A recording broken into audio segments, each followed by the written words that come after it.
Affidavit हलफनामा जो एक न्यायालयीन कार्यवाही में अति महत्वपूर्ण भूमिका लेती है। आज हम सीखेंगे कि किस प्रकार से एफिडेविट ड्राफ्ट किया जाए। एफिडेविट को अगर समझने के लिए हमें इस प्रकार से समझना होगा।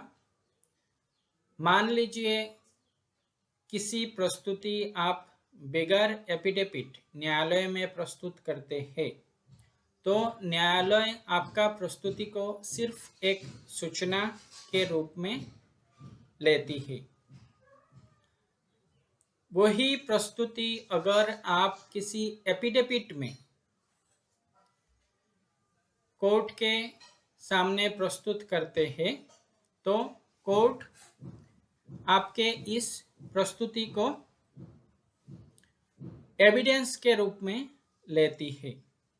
उदाहरण के स्वरूप, अगर आपने किसी पेपर में लिख के देते कि आपका नाम सो एंड सो, आपका एज सो एंड सो, आप इस पते इस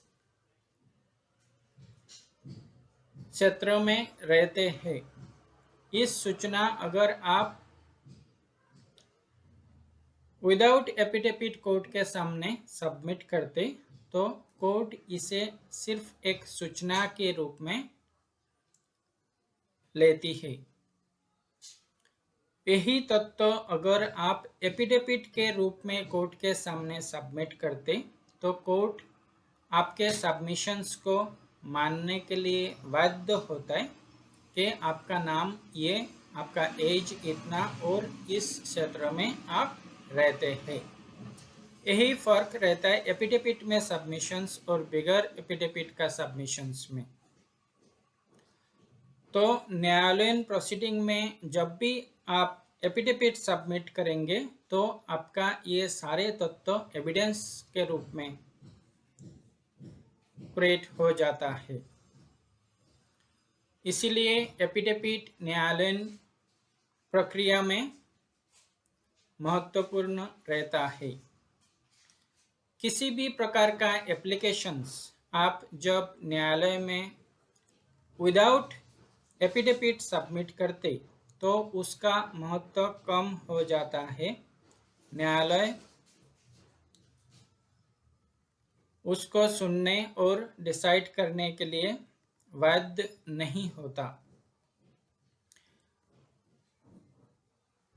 अगर किसी एप्लीकेशन आप एफिडेविट इन सपोर्ट के जरिए सबमिट करते, तो न्यायालय ड्यूटी बाउंड हो जाता है कि आपके तत्व को एनालाइज किया जाए और उसी हिसाब से as per provisions of law decide किया जाए।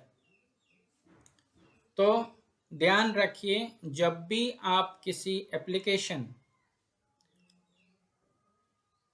न्यायालय में सबमिट करते हैं, तो हमेशा ये एफिडेविट इन सपोर्ट में होना चाहिए। तब भी आपका एफिडेविट वैलिड होता है, एफिडेविट वैल्यूएबल होता है। आपका एप्लीकेशंस जो वैल्यूएबल होता है।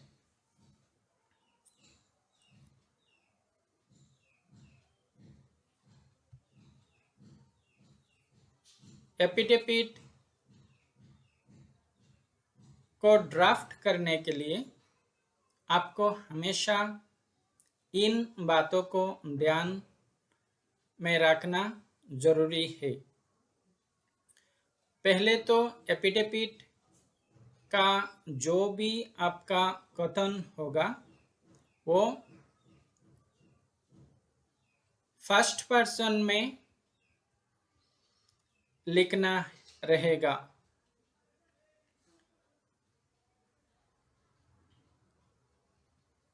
एफिडेविट का टॉप में ऊपर में आपको जिस कोर्ट में आपको सबमिट करना है उस कोर्ट के नाम के साथ जुडिकेचर लिखना रहता है।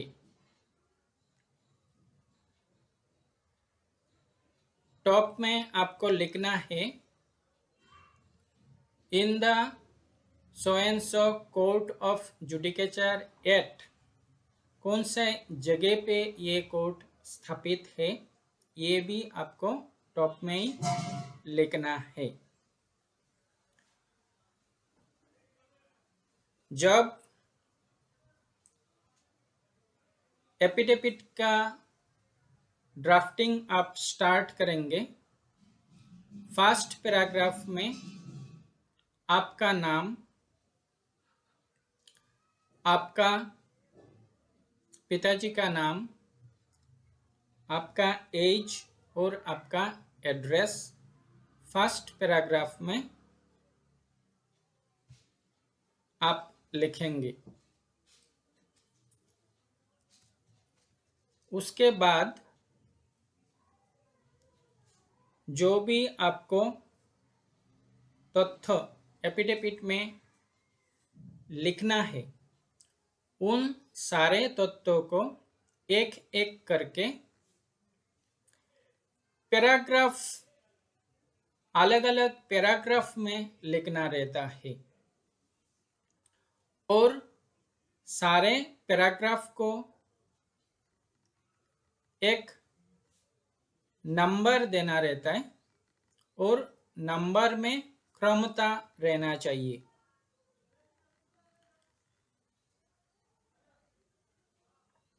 फैक्ट्स को लिखने के बाद आपको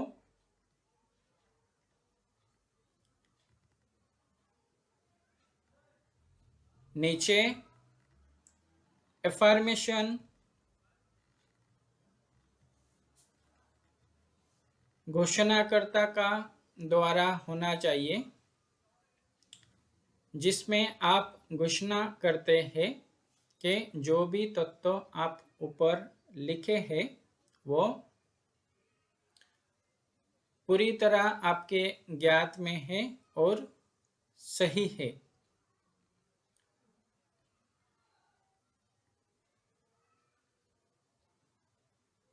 एपिडेविट को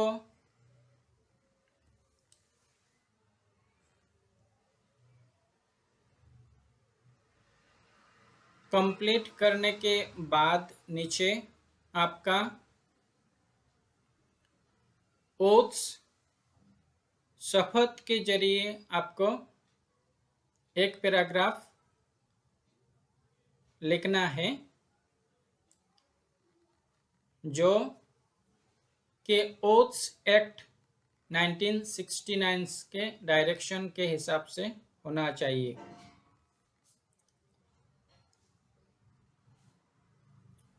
उसके बाद आपको उस एपिडेविट को वेरीफाई कराना रहता है। सबऑर्डिनेट कोर्ट में अगर रहते आपका सबमिशन रहता है तो वहाँ पे सुपरिटेंडेंट नहीं तो असिस्टेंट सुपरिटेंडेंट आपका एपिडेविट को वेरीफाई करते हैं। आपका एपिडेविट प्रिपेयर होने के बाद आपको असिस्टेंट सुपरिटेंडेंट के सामने जाना है। वहाँ का असिस्टेंट सुपरिटेंडेंट का जो पावर है आपको आइडेंटिफाई करना और आइडेंटिफाई करके उसके लिए जो स्पेसिफिक स्टैम्प और सिग्नेचर एपिडेविट में रहता है वहाँ पे उसका सिग्नेचर इनिशिएट देना उस प्रक्रिया को वेरिफिकेशन कहते हैं। आप जब पार्टी इन पर्सन आपका एफिडेविट को कोर्ट के सामने प्रस्तुत करने के लिए जा रहे हैं, उस वेरिफिकेशन प्रोसेस में आपको एक ओरिजिनल आई कार्ड, पासपोर्ट हो सकता है, ड्राइविंग लाइसेंस हो सकता है, voter ID card, PAN card, Aadhaar card या फिर गवर्नमेंट डिपार्टमेंट द्वारा आपको इशू की गई हो कोई भी फोटो आइडेंटिटी कार्ड हो सकता है। ये आपको आइडेंटिफायर वेरिफिकेशन ऑफिसर के सामने प्रस्तुत करना रहता है। और जो एडवोकेट के जरिए जाते हैं वहाँ पे उस एडवोकेट एक आइडेंटिफायर के रूप में, आइडेंटिफिकेशन इंट्रोड्यूसर के रूप में वो अपना इनिशिएट दे देते हैं। मगर जब पार्टी इन पर्सन के साथ पर्सन के रूप में आप जाते हैं तो आपका ओरिजिनल आइडेंटिटी कार्ड ही आपका इंट्रोड्यूसर हो जाते हैं। और ओरिजिनल आइडेंटिटी कार्ड के साथ आप जो सबमिट कर रहे हैं उसे मान्य करना असिस्टेंट सुपरिटेंडेंट का ड्यूटी है, वो एक्सेप्टेड होता है। तो इन बातों को आप ध्यान रखिए। कभी भी एफिडेविट बनाते टाइम आपको हमेशा फर्स्ट पर्सन में एफिडेविट का ड्राफ्ट करना है।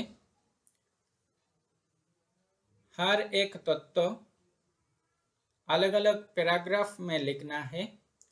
पैराग्राफ को सीक्वेंस क्रमता से आपको नंबरिंग करना है।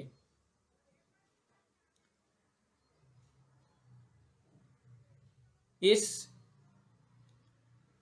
वीडियो के साथ साथ मैं डिस्क्रिप्शन में जो भी तत्वों का जरूरत है ये मैं फिर से दे रहा हूँ ताकि आपको राइटिंग में भी कुछ तत्व मिल जाए, ताकि आप ड्राफ्ट करते हुए आपको आसानी हो। कृपया इस प्रकार के एजुकेटिव इंफॉर्मेटिव वीडियोस आप ज़्यादा से ज़्यादा अपने friends, family members, needy persons को शेयर करें और लिटिगेंट एसोसिएशंस ऑफ इंडिया के साथ जुड़ने के लिए अपील करें। जितना लोग जुड़ेंगे उतना ही हमें काम करने के लिए, जुडिशियल रिफॉर्म के लिए नॉलेज को इम्पार्ट करने के लिए हमें प्रोत्साहन मिलेगा। अतः आप सभी से अपील करते कि आप इन वीडियो को ज़्यादा से ज़्यादा अपने फ्रेंड्स और फैमिली के साथ शेयर करें, सभी को इसका लाभ पहुँचे, इस बात को ध्यान रखें। आप सभी लिटिगेंट एसोसिएशंस ऑफ इंडिया के साथ जुड़े। हमें सब मिलके जुडिशियल रिफॉर्म करना है। हमारे न्याय व्यवस्था को दक्ष, न्याय व्यवस्था के रूप में रूपांतरित करना है। जय हिंद।